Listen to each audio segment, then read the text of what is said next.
Halo semua, kembali lagi di podcast Bahasa Indonesia bersama Windah. Podcast ini bisa didengarkan di Spotify, YouTube, dan masih banyak platform lainnya.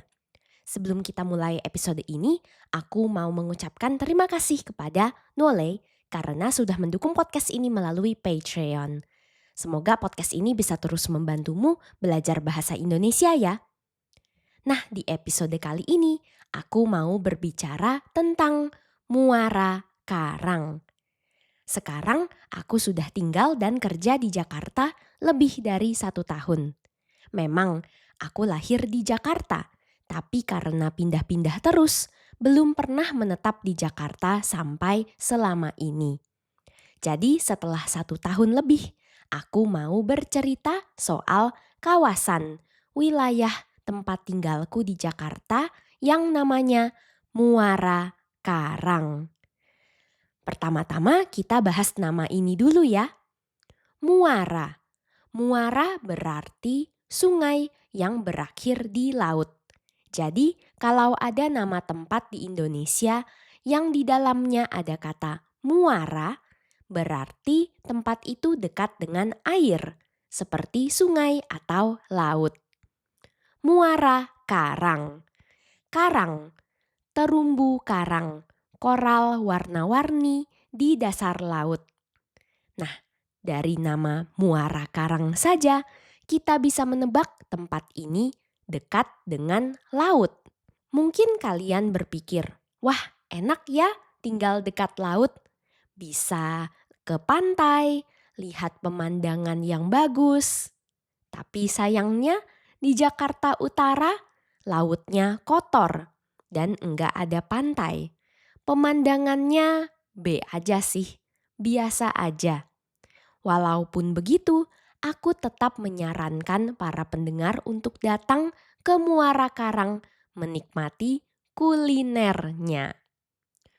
Muara Karang warganya kebanyakan Cindo dari Medan. Jadi di sini ada banyak kuliner Tionghoa Medan yang enak-enak. Dan ada juga masakan asli dari China. Mungkin para pendengar ingat episode tentang jamu. Aku beli jamu di pasar. Nah, pasarnya itu Pasar Muara Karang. Pasar Muara Karang bukan hanya menjual bahan-bahan segar seperti daging, buah, dan sayur, tapi juga ada banyak masakan Tionghoa Medan. Nah, kalau mau makan di sini harus pagi-pagi, karena jam 11 sudah banyak yang tutup. Makanan yang paling aku suka di Pasar Muara Karang, bihun bebek. Bihun itu mie yang tipis-tipis, kecil-kecil, terbuat dari tepung beras. Di semangkok bihun bebek ada daging bebek yang enak dan tebal-tebal. Sehat juga karena dagingnya tidak digoreng. Kuah bihun bebek juga mengandung bahan-bahan herbal yang sehat. Nah, jadi bihun bebek tergantung selera ya. Ada orang yang suka, ada juga yang enggak. Yang paling enak di Pasar Muara Karang, bihun bebek Binjai. Rasanya mirip banget dengan yang aku makan di Binjai dulu waktu SMA. Kalau lagi enggak enak badan atau bingung mau makan apa, aku biasanya pesan bihun bebek di sini. Nah, karena Muara Karang dekat dengan laut, di sini juga ada banyak makanan laut. Dan satu restoran seafood yang paling terkenal di sini namanya Little Bahari. Dulu aku pernah makan dengan seorang pendengar podcast di sini. Semuanya lengkap, enak-enak, mulai dari ikan, udang, sampai kepiting.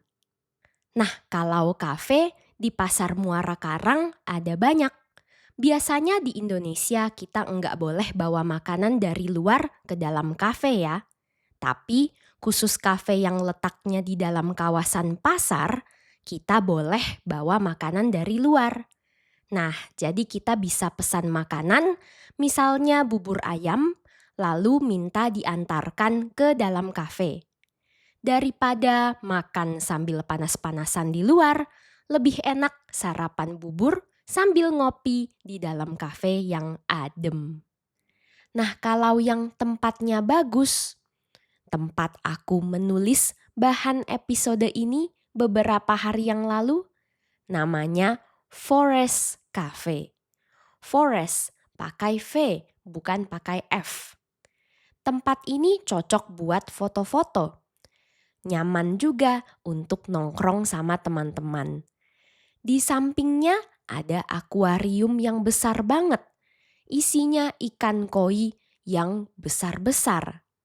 Kalau di sini makanannya enak tapi agak mahal karena tempatnya bagus. Intinya kulineran di Muara Karang itu seru banget. Tinggal di sini juga nyaman, tempatnya strategis. Kemana-mana dekat, bisa jalan kaki. Mulai dari cari makan, cari kafe buat nongkrong sambil kerja, pergi ke bank, atau belanja kebutuhan sehari-hari. Semuanya ada. Bahkan sekolah tempatku kerja juga dekat. Awalnya aku bisa jalan kaki ke sana 20 menitan. Tapi belakangan ini mager banget. Jadi aku naik Gojek aja ke tempat kerja. Nah, memang di Muara Karang hidup sangat mudah dan nyaman. Tapi mahal banget. Orang Jakarta banyak yang bilang Muara Karang itu makanannya yang paling mahal di Jakarta. Misalnya satu porsi mie saja bisa 60 sampai 70 ribu. Dan kalau kafe minimal satu orang bisa habis 100 ribuan. Memang ada harga, ada kualitas. Makanan di sini enak-enak. Makanya itu aku jadi boros. Uangku cepat habis. Nah, aku nggak mau tinggal di sini terlalu lama. Suatu saat aku ingin kembali ke Salatiga, tempat aku kuliah dulu di Jawa Tengah. Di sana lebih sejuk, lebih adem. Makanan dan biaya hidup juga murah-murah. Bagaimana dengan para pendengar? Bagaimana tempat tinggalmu sekarang? Apa kamu merasa betah, nyaman di sana? Atau kamu lebih ingin kembali ke tempat tinggal yang lama? Kirimkan ceritamu ke podcastbahasaindonesia@gmail.com atau langsung tuliskan di kolom komentar ya. Episode kali ini sampai di sini. Jangan lupa dukung podcast ini dengan menjadi sahabat Windah di Patreon dan dapatkan transkrip serta terjemahan untuk semua episode yang ada di podcast ini. Bisa juga dukung podcast ini dengan membagikannya di media sosialmu serta memberikan penilaian di Spotify dan Apple Podcast supaya semakin banyak orang yang mendengarkan. Sampai jumpa di episode berikutnya. Dah!